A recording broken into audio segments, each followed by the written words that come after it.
Buenos días. Hoy, 13 de diciembre del 2024, nos encontramos en las faldas del Apu Huayna Potosí, La Paz, Bolivia, junto al guía de trekking Osnar Ascurinaga, en pleno solsticio de verano. Hemos venido con nuestra ofrenda a ofrecer a esta vida maravillosa. Por favor, si nos puedes contar un poquito sobre semejante nevado que tenemos atrás. Sí, bueno, claro que sí. Estamos acá a aproximadamente 4.700 metros sobre el nivel del mar en la Laguna Canadá. Ese es uno de los miradores más espectaculares del Nevado Huayna Potosí, porque lo tenemos justamente al lado, la cara noreste, justamente la ruta que se escala, entonces es muy buen panorama para ver la montaña, ¿no? Y claro, disfrutando también estar aquí con los apus, achachilas, en tan sagrado lugar. Contame, ¿todos los nevados de esta hermosa cordillera son iguales o hay diferencia entre ellos? En realidad son muy diferentes, ¿no? Varían desde las edades. Normalmente en la geología se utiliza para diferenciar los tipos de roca que están relacionados a cómo se formó la montaña, ¿no? Por ejemplo, tenemos las rocas ígneas, que son las rocas en las cuales estamos parados ahorita, las rocas granito, que son como rocas que se han formado hace miles de años con movimiento magmático, pero posterior se han congelado o se han petrificado debajo de la superficie, ¿no? Se han enfriado. De esas tenemos las rocas ígneas. Las otras sedimentarias son las que encontramos un poquito más abajo en los ríos, que son como las más como redonditas, más lavaditas, ¿no? Y las metamórficas, que por ejemplo son rocas que han salido por el choque de placas tectónicas. El mejor ejemplo es el Chacaltaya. Cuando nosotros vamos cerca de la cumbre de Chacaltaya vemos que las rocas son como lajas, ¿no? Así. Ese es el tipo de roca metamórfica. Y según ya el tipo de roca, nosotros podemos saber más o menos cuánto tiempo se formó y cuál es su naturaleza, ¿no?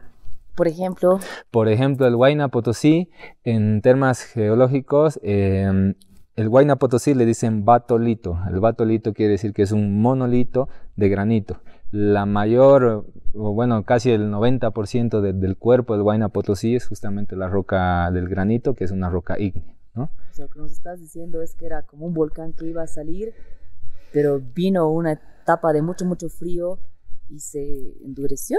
¿Es lo que te entiendo? Sí, prácticamente lo que significa es que la superficie en ese entonces estaba muy por encima de lo que incluso es el pico actualmente, ¿no? Entonces sí había movimiento magmático por debajo, pero la roca luego, o sea, sin salir a la superficie, sin hacer erupción como un volcán, se petrificó y se enfrió debajo de la superficie. Posterior a esa época, ya las rocas o la tierra o cualquier tipo de terreno que estaba alrededor empezó a erosionar, dejando limpio la roca que es el granito. Posterior, otros miles de años más, ya hubo una época de glaciación, donde ya ese granito tuvo ya contacto con glaciar y prácticamente cuando ese glaciar en esta época se empezó a irse, ¿no? Ya dejó lo que es la cordillera como tal, ¿no? Hablando de las rocas de granito, ¿no? Tal vez las metamórficas tienen otro tipo de historia de cómo se forma, pero más o menos el Huayna como tal, del que estamos hablando, esa es la historia. De hecho, el Huayna Potosí, también otro de los significados del nombre Huayna Potosí es montaña joven, ¿no?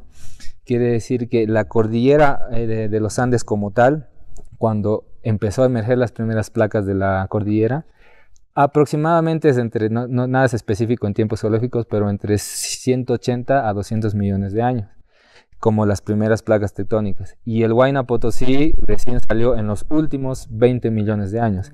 Entonces quiere decir que para la edad de la cordillera, el Huayna Potosí es una montaña joven. Por eso es el Huayna, ¿no? Montaña joven.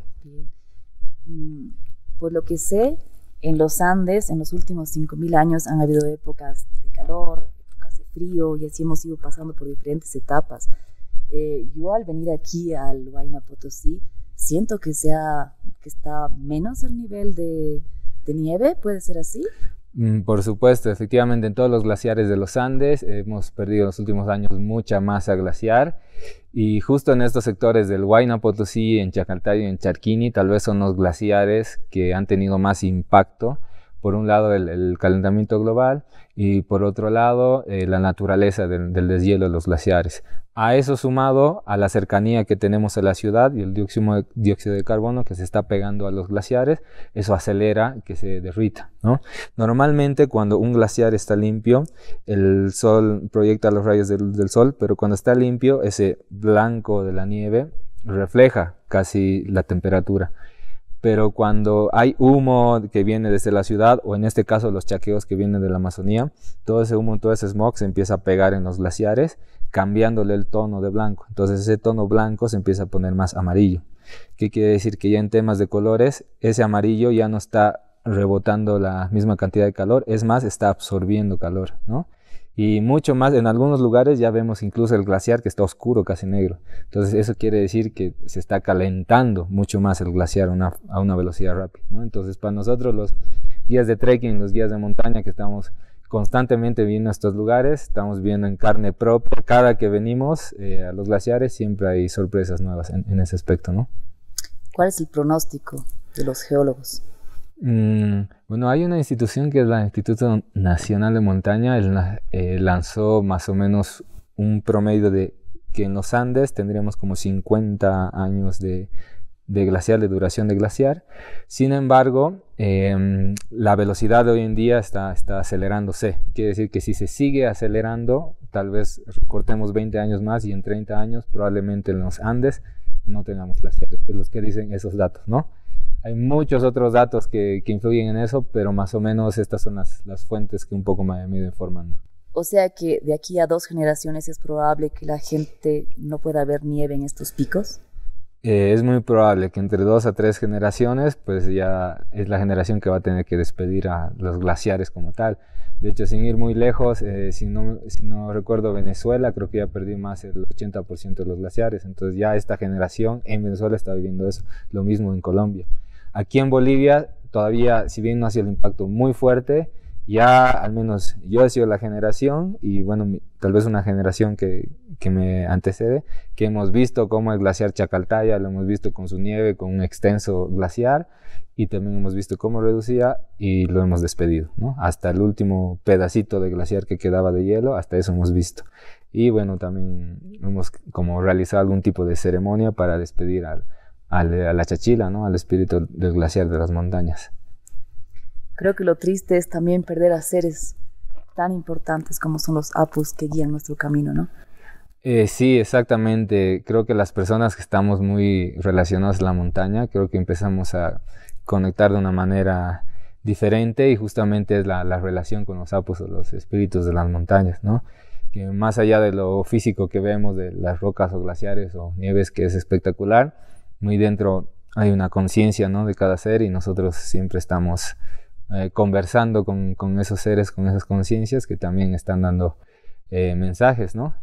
Y sí, es muy, muy profundo. Por un lado, sí hay esa parte de la tristeza de despedir algún tipo de glaciar, pero sí como generación o como persona que solo no vivo tal vez más de 100 años, sí tal vez va a ser muy triste no poder disfrutarlos más, ¿no? En el tiempo de vida. Bueno, les damos la despedida y total agradecimiento por traernos a este lugar espectacular. Gracias a todo lo divino. Muchas gracias por la invitación y nada, por compartir, estar aquí con las montañas, con una buena compañía y bueno, en tan sagrado lugar. Gracias. Gracias a ti.